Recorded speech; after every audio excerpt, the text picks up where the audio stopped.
فإنه من يعش منكم فسيرى اختلافا كثيرا فعليكم بسنتي ما تنشئون حزبا. ذلك العلم الذي يحملها العلماء الربانيون. That's the knowledge that is carried by the scholars who are rabbaniyun. They are educating and cultivating scholars. الذين يربون الصغار الطلبة بصغار العلم.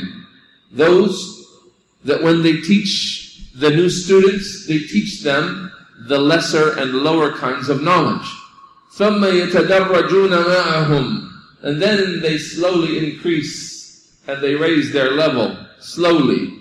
حتى يتفقوا or حتى يتفقوا في دين الله, until they gain true fiqh in the religion.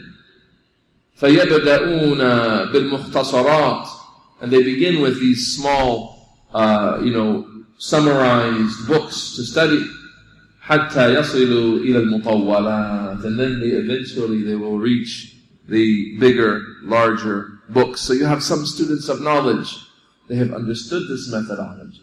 And when they come to the people, they teach Thalathat al-Usul, they teach al-Usul al-Sitta, they teach Kitab al-Tawheed, they teach Kashf al-Shubuhat, they teach these small mutun that are packed with benefit, that are a beginner's level text. And then they move on to more difficult things. They may eventually get into Kitab al-Sunnah of Ibn Abi Asim, al-Sharia of al-Ajurri, or these larger, more expansive books, Sharh I'tiqad Ahl al-Sunnah by al-Lalaka'i, and so on. And when they get into these books, they are expansive books with great details, and it's not for beginners.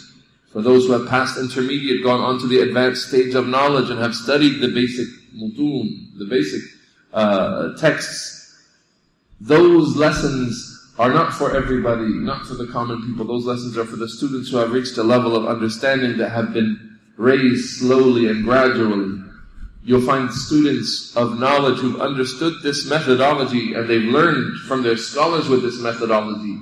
Those are the ones that you would like to attend their lessons, so that you can learn upon the same methodology that the scholars use when you have the lack of ability to get to the scholars.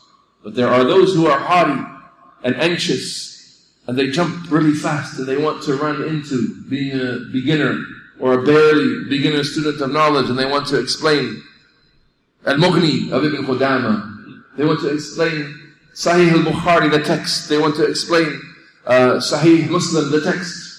Right there on the beginner level. And they have not studied, for example, Sahih al-Bukhari under any of the scholars. Wallahu musta'an, ma kathratuhum. Look how, ma aktharuhum. There are so many of them like that. The beginner student of knowledge, he likes himself a lot.